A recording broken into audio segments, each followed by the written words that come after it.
ഇന്ന് നമ്മൾ നോക്കാൻ പോകുന്നത് മഗധയിൽ എങ്ങനെയാണ് മൗര്യ സാമ്രാജ്യം സ്ഥാനം ഉറപ്പിച്ചത് എന്നതിനെക്കുറിച്ചാണ്. മഗധയിൽ വിവിധ രാജവംശങ്ങൾ ഭരണം നടത്തിയിരുന്നു. മഗധ ഭരിച്ചിരുന്ന നന്ദ വംശത്തിലെ അവസാനത്തെ ഭരണാധികാരിയാണ് ധനനന്ദൻ എന്നു പറയുന്നത്. ഈ ധനനന്ദനെ പരാജയപ്പെടുത്തി മൗര്യ സാമ്രാജ്യം സ്ഥാപിച്ചത് ചന്ദ്രഗുപ്ത മൗര്യനാണ്. മൗര്യ സാമ്രാജ്യത്തിൻ്റെ ചരിത്ര പഠനത്തിന് സഹായിക്കുന്ന വസ്തുതകളാണ് കൗടില്യൻ്റെ അർത്ഥശാസ്ത്രം, അശോക ചക്രവർത്തിയുടെ ലിഖിതങ്ങൾ, അക്കാലത്ത് പ്രചാരത്തിലുണ്ടായിരുന്ന നാണയങ്ങൾ തുടങ്ങിയവ. മൗര്യ സാമ്രാജ്യത്തിൻ്റെ തലസ്ഥാനമായ പാടലീപുത്ര നഗരത്തെക്കുറിച്ച് മെഗസ്തനീസ് എന്ന ഗ്രീക്ക് രാജപ്രതിനിധിയുടെ വിവരണത്തെക്കുറിച്ച് നോക്കാം. ഇത് മനോഹരമായ വലിയ നഗരമാണ്. ഈ നഗരത്തെ ചുറ്റി വലിയൊരു മതിലുണ്ട്. ഇതിന് 64 പ്രവേശന കവാടങ്ങളും ധാരാളം ഗോപുരങ്ങളുമുണ്ട്. 2-3 നിലകളുള്ള വീടുകൾ നിർമ്മിച്ചിരുന്നത് മരവും ചെടിക്കട്ടകളും ഉപയോഗിച്ചാണ്. രാജാവിൻ്റെ കൊട്ടാരവും മരം കൊണ്ടാണ് നിർമ്മിക്കപ്പെട്ടിട്ടുണ്ടായിരുന്നത്. മെഗസ്തനീസ് എന്നു പറയുന്നത് ഒരു ഗ്രീക്ക് ചരിത്രകാരനും നയതന്ത്രജ്ഞനുമാണ്. മെഗസ്തനീസ് ഇന്ത്യയിലെ തൻ്റെ അനുഭവങ്ങളെയും യാത്രകളെയും അടിസ്ഥാനമാക്കി എഴുതിയ പുസ്തകമാണ് ഇൻഡിക എന്നു പറയുന്നത്. ഈ പുസ്തകം പൂർണ്ണമായും കണ്ടെടുത്തിട്ടില്ല. ഇതിൻ്റെ ഭാഗങ്ങൾ ഡിയോഡോറസ്, സ്ട്രാബോ, പ്ലിനി തുടങ്ങിയ ഗ്രീക്ക് റോമൻ എഴുത്തുകാരുടെ ഗ്രന്ഥങ്ങളിൽ സംരക്ഷിക്കപ്പെട്ടിട്ടുണ്ട്. ഇന്ത്യയെ സംബന്ധിച്ച മെഗസ്തനീസിൻ്റെ അഭിപ്രായങ്ങളും വിവരങ്ങളും ഇവരുടെ കൃതികളിൽ നിന്നാണ് ലഭിക്കുന്നത്. മൗര്യരാജ്യത്തെക്കുറിച്ച് വിവരണങ്ങൾ നൽകുന്ന പ്രധാന ചരിത്രരേഖയാണ് കൗടില്യൻ്റെ അർത്ഥശാസ്ത്രം എന്നു പറയുന്നത്. മൈസൂരിലെ പുരാവസ്തു ഗ്രന്ഥശാല വിഭാഗത്തിൻ്റെ തലവനായിരുന്ന ആർ. ശ്യാമശാസ്ത്രിക്ക് തഞ്ചാവൂരിലെ ഒരു പണ്ഡിതനിൽ നിന്നാണ് അർത്ഥശാസ്ത്രത്തിൻ്റെ കൈയെഴുത്ത് പ്രതി ലഭിച്ചിട്ടുള്ളത്. 1907 ശ്യാമശാസ്ത്രി ഇത് പ്രസിദ്ധീകരിച്ചു. 15 അധ്യായങ്ങളായാണ് ഈ കൃതിക്കുള്ളത്. 7 ഘടകങ്ങൾ അഥവാ സപ്താംഗങ്ങളിൽ ഊന്നിയാണ് ഒരു രാജ്യം നിലനിൽക്കുന്നതെന്ന് അർത്ഥശാസ്ത്രത്തിൽ പ്രതിപാദിക്കുന്നു.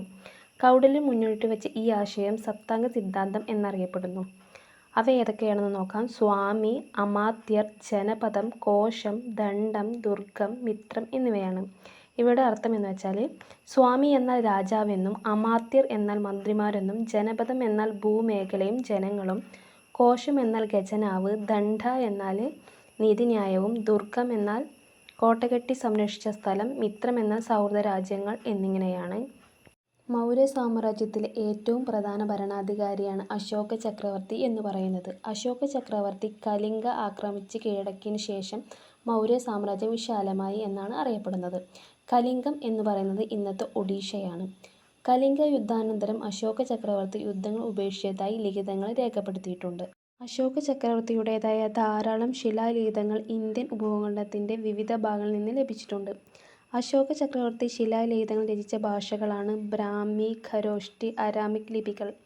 അശോക ലിഖിതങ്ങൾ ആദ്യമായി വായിച്ചത് 1838 ബ്രിട്ടീഷുകാരനായ ജെയിംസ് പ്രിൻസപ്പാണ്.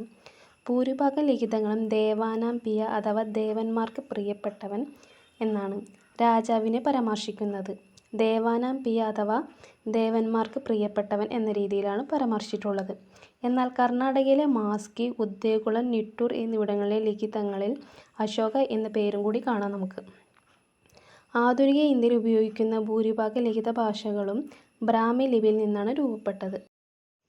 ബുദ്ധശാക്യമുനി അഥവാ ശ്രീബുദ്ധൻ ജനിച്ച സ്ഥലമാണ് ലുംബിനി എന്ന് പറയുന്നത്. ബുദ്ധശാക്യമുനി ജനിച്ച ഈ സ്ഥലത്ത് ദേവാനാംപിയ പിയദശി അഥവാ അശോക ചക്രവർത്തി കിരീടധാരണത്തിന് 20 വർഷത്തിനു ശേഷം നേരിട്ട് വന്ന് ആരാധന നടത്തി എന്നാണ് പറയുന്നത്. ശ്രീബുദ്ധൻ ജനിച്ച സ്ഥലമാണെന്നറിയിക്കുന്നതിനാൽ കരിങ്കൽ മതിലിനാൽ ചുറ്റപ്പെട്ട സ്തൂപം സ്ഥാപിച്ചത് അശോക ചക്രവർത്തിയാണ്. ലുംബിനിയിലുള്ള ആളുകളെ ബലി എന്ന നികുതിയിൽ നിന്ന് ഒഴിവാക്കിയിരുന്നു. അവർ വിളവിൻ്റെ 1/8 ഭാഗം മാത്രം ഭാഗമായി കൊടുത്താൽ മതിയെന്ന് തീരുമാനിക്കുകയും ചെയ്തിട്ടുണ്ടായിരുന്നു. അടുത്ത ക്ലാസ്സിൽ നമുക്ക് നോക്കാനുള്ളത് മൗര്യ ഭരണവും ഭരണത്തിൻ്റെ സവിശേഷതകളെക്കുറിച്ചുമാണ്.